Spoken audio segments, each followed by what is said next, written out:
A Livermore man who fought in World War II and who was declared missing in action will finally be laid to rest in his hometown.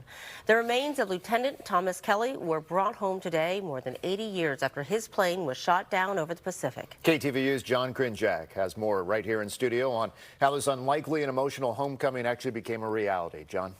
Yeah, Mike Claudine. Well, Lieutenant Kelly's remains arrived here in the Bay Area on Friday, and today the fallen hero was greeted warmly by old friends, family, and total strangers, proving it's never too late to say thank you.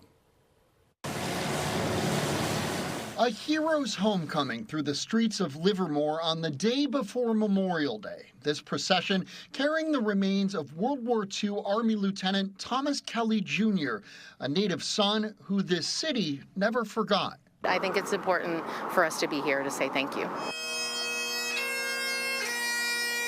Then a memorial ceremony honoring Kelly's life and sacrifice. After 81 years, Lieutenant Kelly has finally come home to Livermore. May you finally rest in peace. Kelly's B-24D bomber, Heaven Can Wait, was shot down by enemy fire over Papua New Guinea in 1944. It hurt. It was like losing a member of the family.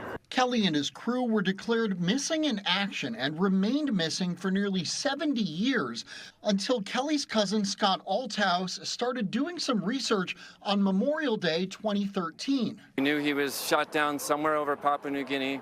We knew the date, but that was it. Althouse connected with Project Recover, a nonprofit that searches for the remains of missing service members. I think this was a little over a 2-week mission. Using cutting-edge underwater technology, crews found the plane. Once we located it, then we were able to get down on it with a remote camera and determine it was in fact the Heaven Can Wait.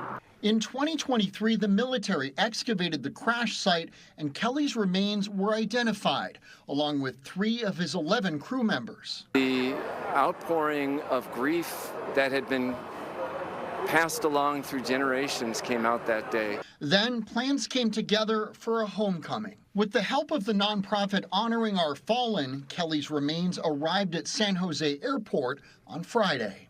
And even 81 years later, we're going to bring them home and we're going to give them the honors that they deserve. This homecoming is a day that members of Kelly's family never could have dreamed would actually become a reality. He was quite a guy.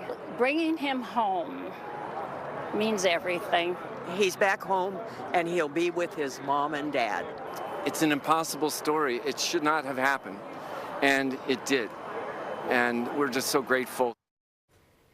Now, tomorrow morning, a funeral mass will be held at St. Michael Catholic Church in Livermore, followed by another procession that will pass by Lieutenant Kelly's childhood home and high school.